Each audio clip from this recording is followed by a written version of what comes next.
Hi everybody. So today's video is going to be really fun.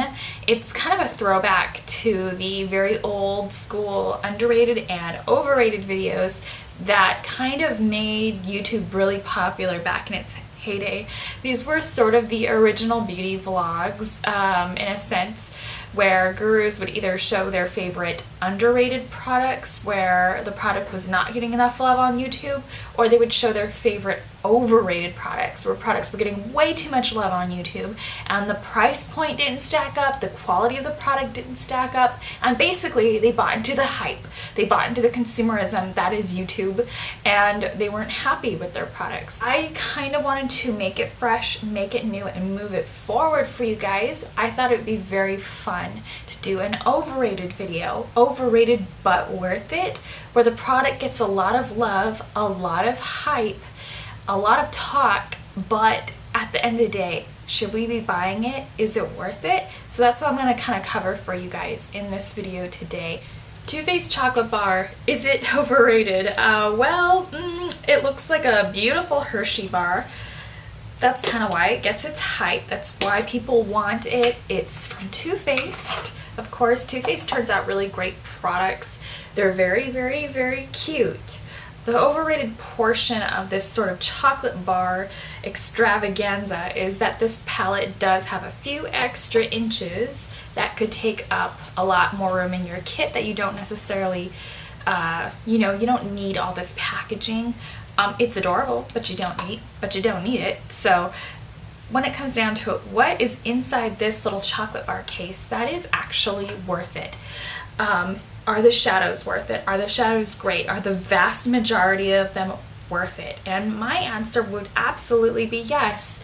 I think this palette is definitely worth the hype. Reason being, you've got gorgeous, gorgeous neutrals that are smooth, very good quality neutrals, and it's got a few little fun hints of color thrown in there. They're not all going to blend together and look exactly the same when you put them on your eyes.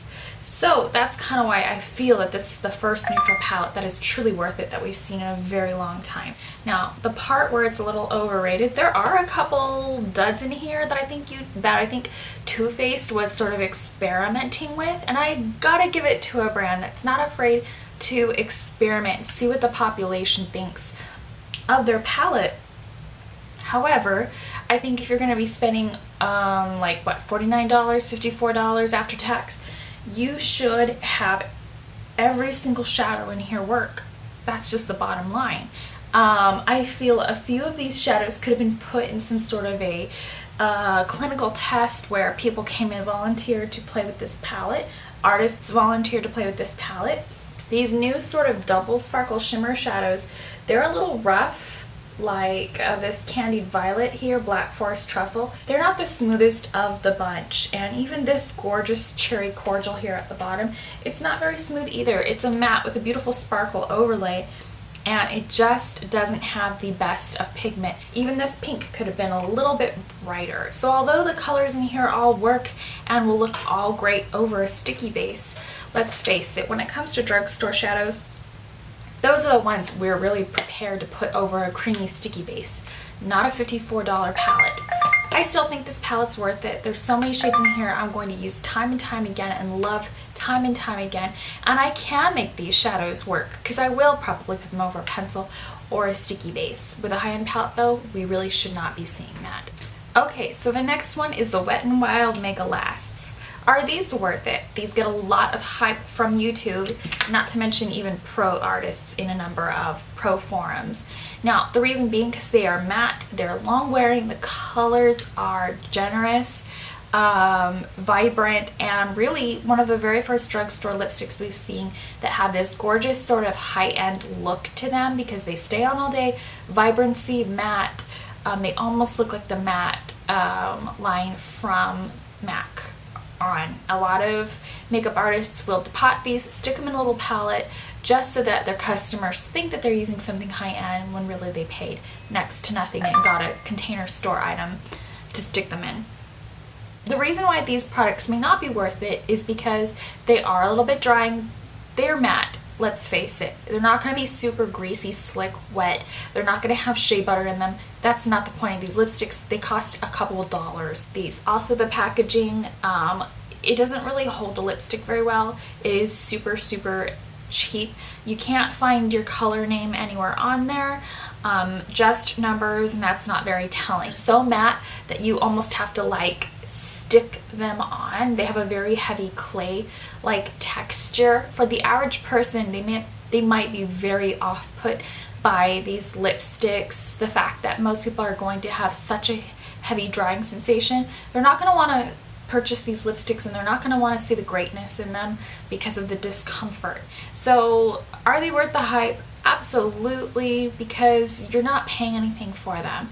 They are worth it, in my opinion. There's just a couple drawbacks. Too Faced lip cremes, are they worth it? Well, they come in so many amazing colors. First of all, they have exactly what the Wet n Wild Megalasts are lacking. This gorgeous, very creamy, very smooth, yet pigmented look. The packaging is very sturdy, it's sleek, it basically looks very rich and luxe, and you almost feel like you're paying for a $30 to $40 lipstick with the weight of this bullet. They don't stay on all day long because they are so sheer. It's always the drawback with sheer lipsticks. But aside from that, because they are so glossy and wet, you will use these up super fast. That's always been the drawback with sleek lipsticks. However, I do have to say, the part of that does make me happy is because I know by the time I am done, I know by the time I am done using these all up, a bigger, better, newer, amazing product will be just around the corner, and I don't have to sit on some expired product I have to throw away. However, I could tell that taffy will be out before the end of the year, and I know Too Faced isn't going to revamp their line by then. I will be probably purchasing another taffy for myself. I love the colors, I love the finish, I love the look, I love the feel. I just wish they'd stayed on a little bit longer. But are they worth it? Yes, I think they are. If you have aging lips or fine lines, definitely be sure to get yourself a clear lip liner. So these are beautiful. I honestly think that the lip liners from Too Faced are the product that holds these the best, bar none. You need to get the Too Faced lip liners in order to really love these to no end. Are they worth it? They're $21 a lipstick for a slick lipstick that's going to run out very fast. I almost feel that these should be $17, but I know with the weight of the packaging, they have to charge what they're charging because this is a beautiful bullet and it has Too Faced written on it. So you are getting what you're paying for. These don't leak in your purse, yada. They're pricey. They've got a very amazing rating. They're not completely natural, but they are vegan. I don't really think that these get that much hype. They're pricey, but they're worth it. Inglot, the palettes, are these worth it? Well, Inglot doesn't charge very much, I have to say, for what it is you're getting. Now, a lot of people absolutely hate these because they always get their fingers stuck in between the magnets. It's oh so painful. However, you really don't need to use these palettes if you really don't want to. The product itself, this is where we have to sort of weigh the benefit factors versus the not so beneficial. Highly pigmented, gorgeous colors, gorgeous array of colors. Even the double sparkles in here I love because they're not super sparkly, but you just see that little bit of dew on the lid. Now, the point I'm trying to make with these is that all the colors are flat. There is no duochromes in the Inglot line. Maybe one day they will up the ante on that. And then the point I was trying to make are these really worth it? They're very powdery. They're very soft. You will blow through the pigment quite fast, maybe even faster than any other eyeshadow. I've had these for quite a long time, so maybe this is not the best sort of example I could be using. So I should have hit pan by now, most definitely. But I think it is very easy to hit pan in any Inglot because they are so soft and so creamy and dense. Are they worth it? Yes, yes, because you're barely spending any of your money with Inglot. You can get an amazing, huge heaping bag full of goodies for about $100. They're paraben free. And I know some people think the customer service is actually lacking online, and I just think that they have so many orders coming in with so many artists and makeup enthusiasts. It's hard to keep track and answer all their emails. They have a very good price point though, and I think you're getting way more than what you bargained for. ZPalettes, these were one of the very first products I ever reviewed on YouTube. Some of you may remember that video where I dropped the Z palette and all the little contents that were in it. And they were all brand new contents as well. That sucked. But anyways, I don't think that video is up anymore. But nevertheless, these ZPalettes, are they worth it? I think so. I really love this clear screen that is here up on top. I actually do like the cardboard. I know a lot of people are like, well, the biggest concern I have with these is I can't put them on the edge of my bathroom sink. I don't do my makeup in the bathroom. It's not a concern for me. I actually will not keep any makeup I love in the bathroom because the temperature, water change, all that stuff damages makeup horribly. And I don't know if you've ever gone and seen what your skincare, your masks and all that stuff look like that you keep in the bathroom. They get really kind of gross after a while. My makeup looks pretty neat and clean because I do not store it in the bathroom. So as far as the whole edge of your sink goes, why use the bathroom for 2 hours when other people could be using it, and just do your makeup in another room? It's all good. I think these are worth it. I love to see what I got. They hold my makeup quite nicely, and just when they get kind of old and tired and grungy, like let's say after 3 to 4 years, that's when I throw away one of mine. You can easily get yourself another one. They're under $30. The unis are quite expensive in my opinion, and they hold a lot less. I think these are more mobile friendly, lightweight, costs less, and you can pick the size of your palette. These are so easy to hold. Like, this is a YouTuber's best friend when it comes to palette sizing. This right here, I just want to hold it right in my hand and that is it. I don't want to be like so and cover up, you know, my face, and I can't talk to you guys without sounding muffled like this. So I absolutely love these cute little cardboard ZPalettes. And the last one, LUSH Cosmetics. Now I know that poor little Lush has been in overrated videos before when it comes to, I don't know, I think it was like their bubblegum shower gel was in somebody's video years ago. Anyways, so I do love me some Lush. I can't lie, I love going to the store. I love that they're fighting back against animal testing.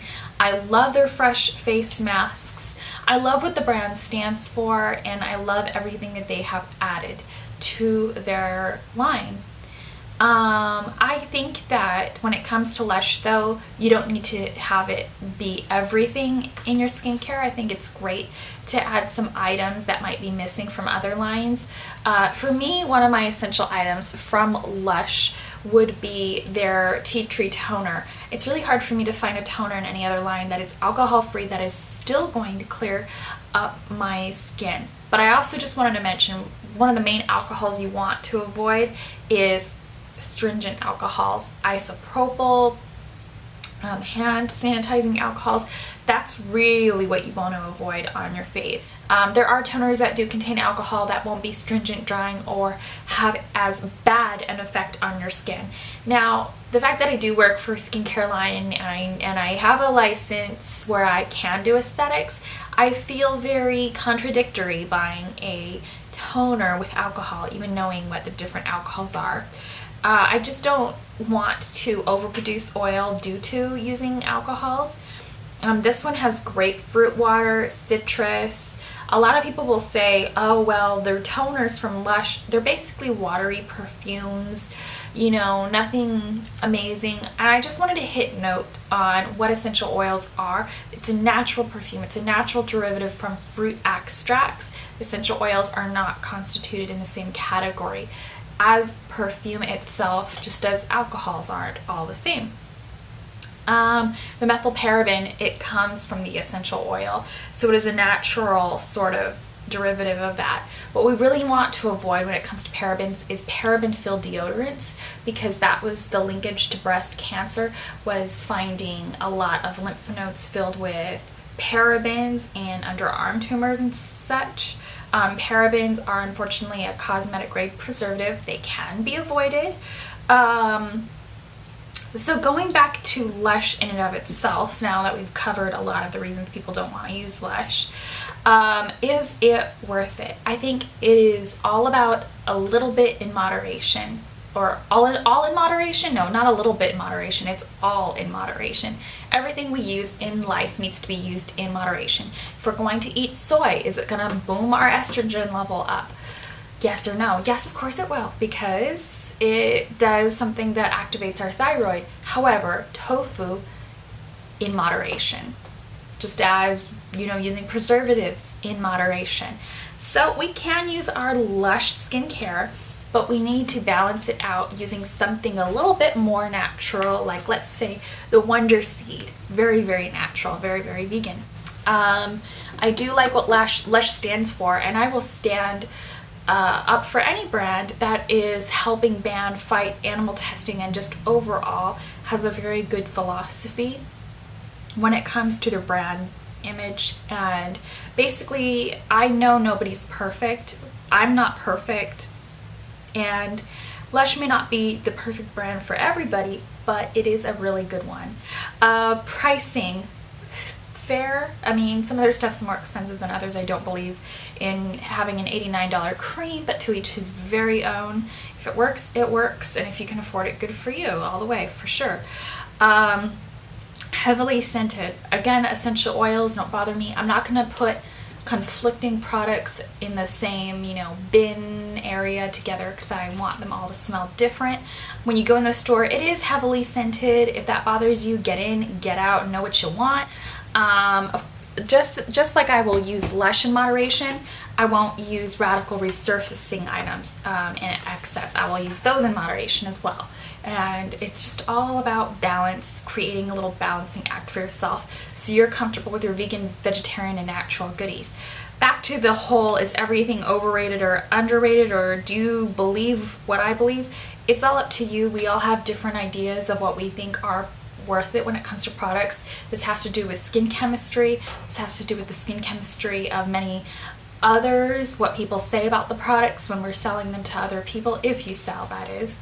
But at the end of the day, when it comes to our own personal stash, there is no right or wrong. There is no agreements or disagreements necessarily. It's just about what works for you. So if you are interested in doing this video, I would love to see your take on this video. Whether you're cruelty-free vegan or not, I think this is a really amazing, fun video to do. And that way we can really get people kind of thinking, is that YouTube product that is getting all that love, is it worth it? Okay, maybe it is. And what are the cons of that product? Because I don't feel that we really get into that, and we want to put our money where it is. I don't want to find negative reviews on Sephora.com just slamming the product, but I don't need to see a rave necessarily either. So I like this type of video. So I hope you do too, and thank you for watching.